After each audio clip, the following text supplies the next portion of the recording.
ओम अज्ञानतिमिरान्धस्य ज्ञानाञ्जनशलाकया चक्षुरुन्मीलितं येन तस्मै श्रीगुरुवे नमः। जय श्री कृष्ण चैतन्य प्रभु नित्यानंद श्री अद्वैत गदाधर श्रीवासादि गौर भक्त वृंद। हरे कृष्ण कृष्ण कृष्ण हरे हरे, हरे राम राम राम हरे हरे। हरे कृष्ण कृष्ण कृष्ण हरे हरे, हरे राम राम राम हरे हरे।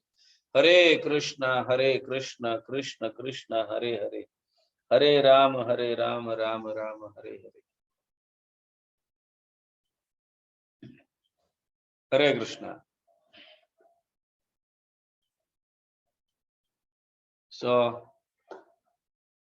कल हम चर्चा कर रहे थे कि किस तरह से गजेंद्र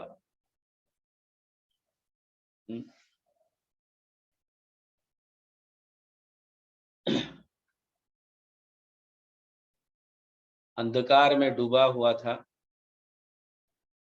और भगवान से प्रार्थना कर रहा है कि मुझे बचाइए। गहनम गहनम गभीरम तमह, तमह का अर्थ अज्ञानता, अंधकार। गहनम मतलब डीप, गभीरम मतलब डेंस, मतलब डीप डेंस, जिसका हम बोलते बहुत ही अंदर। तो इस तरह के अंधकार में, अंधकूप में जैसे ही भगवान अपनी कृपा को समेट लेते हैं, सभी जगह अंधकार छाया जाता है। तो गजेंद्र कह रहे कि मैं काफी लंबे समय से, या हम सब भी बड़े लंबे समय से इस अंधकार में है, अज्ञान में है। तो कृपा कर कर मेरी रक्षा करे। इस अज्ञानता के कारण, इस अंधकार के कारण मैं ऐसे भौतिक चीजों में फंसा हूं और प्रत्येक क्षण मैं दुख का अनुभव करता हूं। तो गजेंद्र को इस दुख के समय भगवान का इस तरह से स्मरण हो रहा है, बचाने की इच्छा रखते हैं, बचाइए भगवान। तो आज हम देखेंगे कि भगवान के कार्य को, भगवान के रूप को समझना कितना कठिन है। यहाँ कहा गया है देव ऋषय पदम विदुः, न यस्य देव ऋषय पदम विदुः का अर्थ है देवी देवता भी भगवान को नहीं समझ पाते। देवी देवता बड़े बड़े जैसे ब्रह्मा जी है, इंद्र है, हाँ, अनेक देवी देवता हैं, भगवान को नहीं समझ पाते। न यस्य देव ऋषय पदम विदु जंतु पुनः को अर्हति गंतुम इरितुम। अरे जब देवी देवता ही भगवान के कार्य को समझ नहीं पाते, उनके स्वरूप को समझ नहीं पाते, तो अज्ञान में रहने वाले, अज्ञान में रहने वाले जो मनुष्य जानवर के जैसे हैं, उनकी तो बात क्या कहे। यथा नटस्याकृतिभिर विचेष्टतो दुरत्तया अनुक्रमणः स मावतु। तो लेट्स रीड हिंदी ट्रांसलेशन। यहाँ पे क्या कहा गया है? आकर्षक वेशभूषा से ढके रहने तथा विभिन्न प्रकार की गतियों से नाचने के कारण रंगमंच के कलाकार को श्रोता समझ नहीं पाते। क्या कहा जा रहा है? जिस तरह से स्टेज पर ड्रामा चल रहा है और कलाकार जो है, आर्टिस्ट जो है, उस ड्रामा में प्ले करने वाला आर्टिस्ट अलग वेशभूषा में होता है, isn't it? तो एक व्यक्ति किसी बूढ़े व्यक्ति का ड्रामा कर रहा है तो उसे बूढ़े का वेशभूषा पहना दिया, या फिर राजा का वेशभूषा, हाँ, या राजा का नाट ड्रामा कर रहा है, तो पीछे एक्चुअल जो व्यक्ति है वो कौन है ये समझ पाना कठिन है ना, या उसके गतिविधियां या उसके मन को समझ पाना कठिन है। तो कलाकार को श्रोता समझ नहीं पाते कि वो कौन है। तो इस प्रकार परम कलाकार के कार्यों तथा स्वरूपों को बड़े बड़े मुनि या देवतागण भी नहीं समझ पाते। तो यहाँ पे क्या है, परम कलाकार मतलब भगवान जब यहाँ पे अवतरित होते हैं, ऐसा लगता है कि साधारण मनुष्य का रूप धारण किए है और उसे भगवान है ये ऐसे समझना बहुत कठिन है। हम देख लेते हैं उदाहरणों के माध्यम से। देवतागण भी नहीं समझ पाते और बुद्धिहीन तो तनिक भी नहीं, जो पशुओं के तुल्य है, जो जानवरों के जैसे, ऐसे बुद्धिहीन व्यक्ति को क्या कहना, वो तो क्या समझ पाएगा।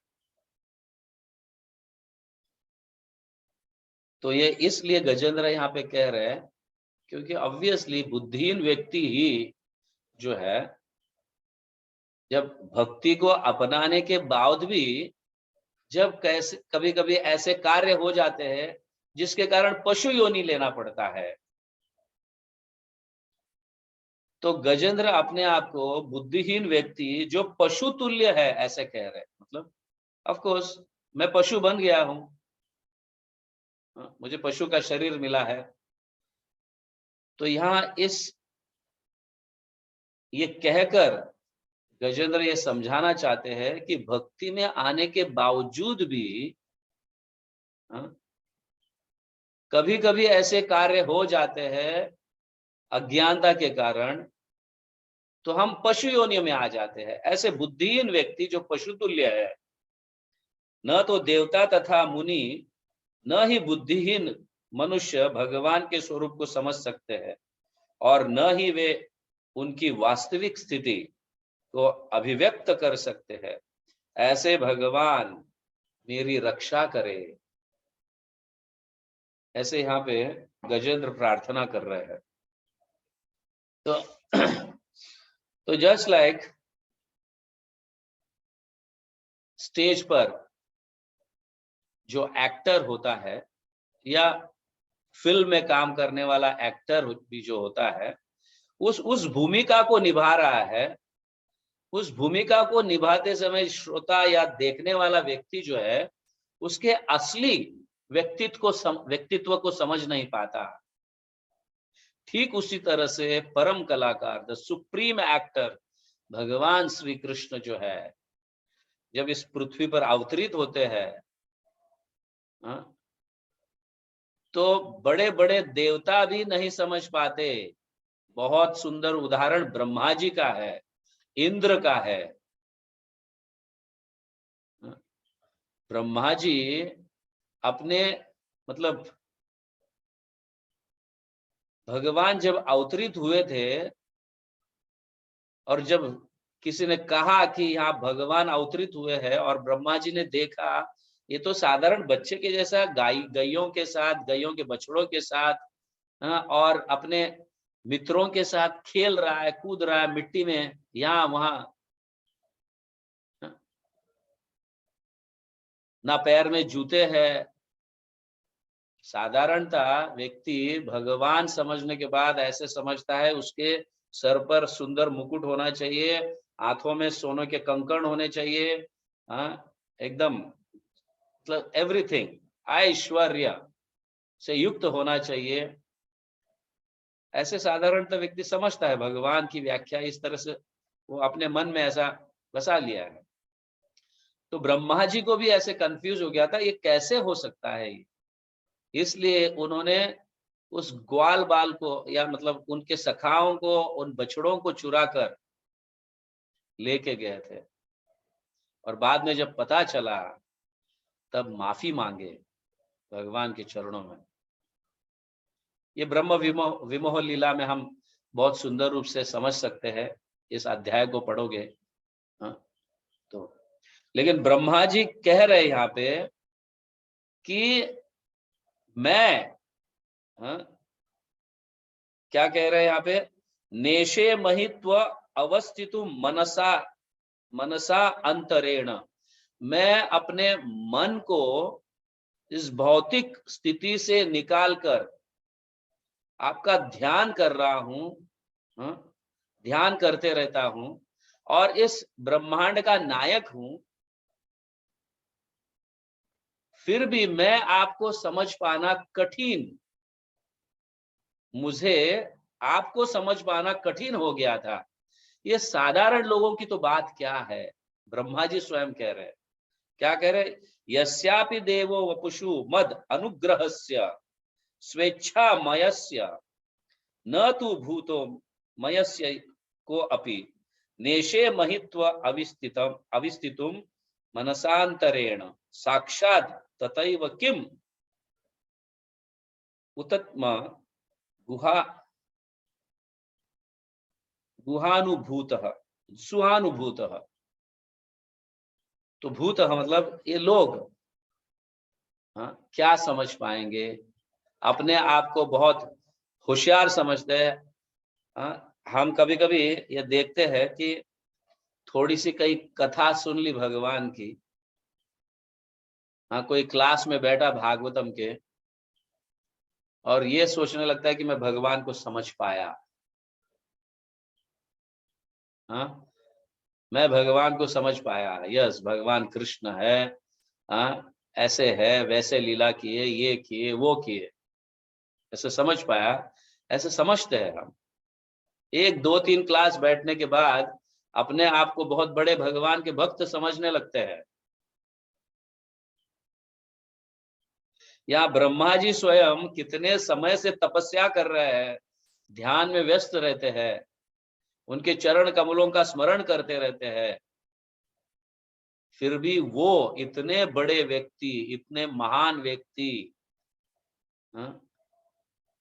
12 महाजनों में से एक महाजन, वो कह रहे हैं कि मैं नहीं समझ पा रहा हूं आपके लीलाओं को, आपके स्वरूप को, आपके कार्यों को।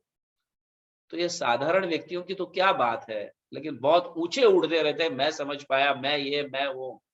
अरे जो अपने आप को नहीं समझ पाता है तो भगवान को क्या समझ पाएगा? इस तरह से यहाँ पे कहा गया।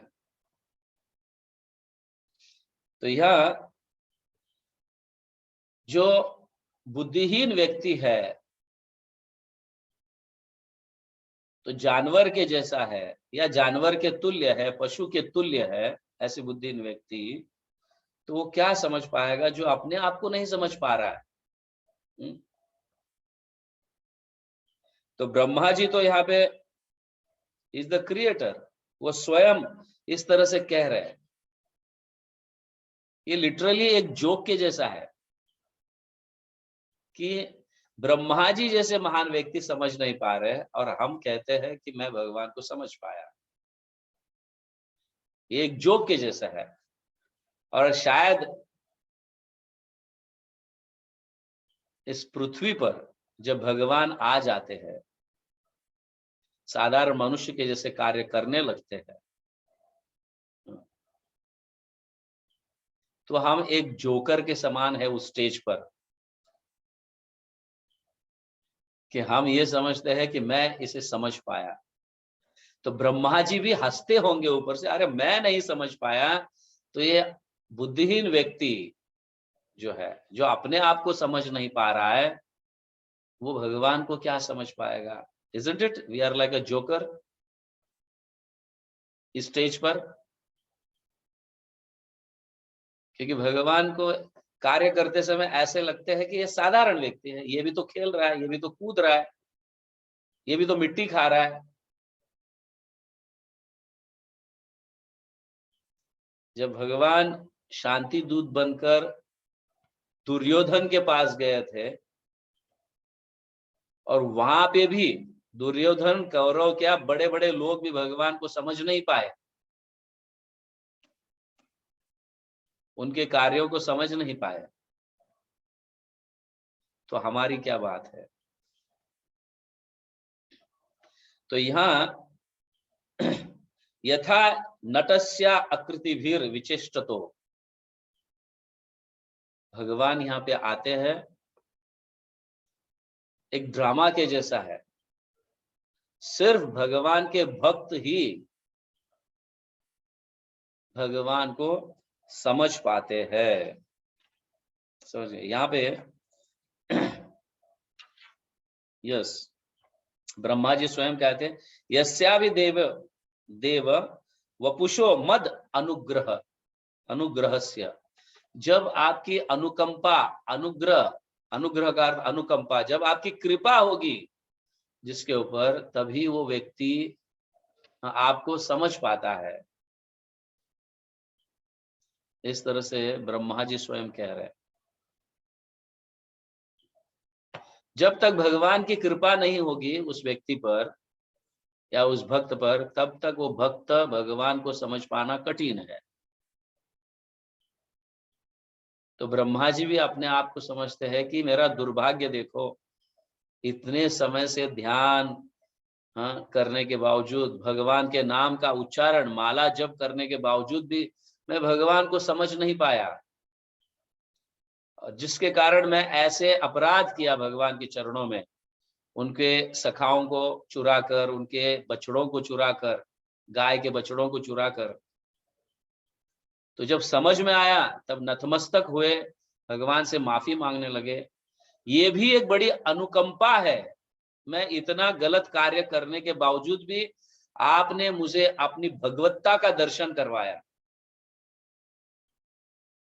कि इन बछड़ों का रूप आपने धारण किया, मेरे सखाओं, मतलब आपके सखाओं का रूप धारण किया आपने, और उनके घर में रहने लगे। तब मैं समझ पाया कि यस, आप भगवान है। ये भी एक अनुकंपा है, ये भी आपकी कृपा है। ऐसे का मतलब, कहने का तात्पर्य ब्रह्मा जी स्वयं इस तरह से कह रहे हैं कि जब तक आपकी कृपा नहीं होगी तब तक कोई भी व्यक्ति क्या, भक्त भी भगवान को समझ नहीं पाते। तो इसी तरह से हम आगे देखेंगे, कुंती माता भी एक इस भाव से, जैसे गजेंद्र जिस भाव से प्रार्थना कर रहे हैं, कुंती माता भी उसी भाव से प्रार्थना करती है। न लक्ष्यस्य मूढ़ दृशा नटो नाट्य धरो यथा। नटो, नटो मतलब नट, कलाकार, एक्टर, स्टेज प्लेयर। कुंती माता भी न लक्ष्यस्य मूढ़ दृशा नटो नाट्य धरो यथा, जब आप प्रकट होते हो, मूर्ख व्यक्ति, मूढ़ दृशा, मूर्ख व्यक्ति आपको एक साधारण व्यक्ति के जैसा देखता है, आपके कार्यकलापों को नहीं समझ पाता।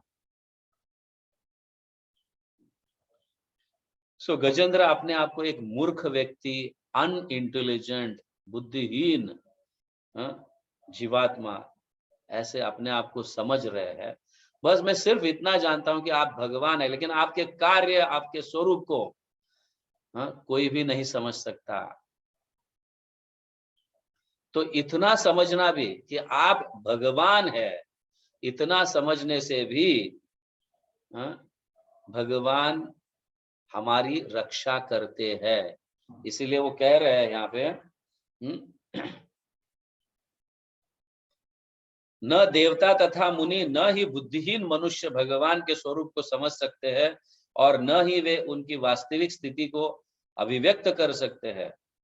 ऐसे भगवान मेरी रक्षा करे।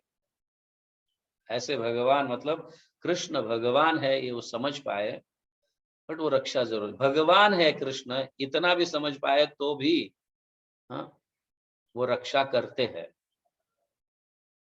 जन्म कर्म चमे दिव्यम एवं वो ये व्यक्ति तत्वतः त्यक्त्वा देहम पुनर्जन्म नैति मामेति सो अर्जुन। अर्जुन को भगवान कह रहे हैं, सिर्फ मेरे जन्म कर्म को दिव्य है, समझना तो बहुत दूर की बात है, दिव्य है, अलौकिक है। ये साधारण मनुष्यों को जैसा कार्य मेरा नहीं है। इतना भी समझे तो भी अगले जन्म में वो मनुष्य मतलब इस पृथ्वी पर इस भौतिक जगत में जन्म नहीं लेता। त्यक्त्वा देहम पुनर्जन्म नैति मामेति सो अर्जुन।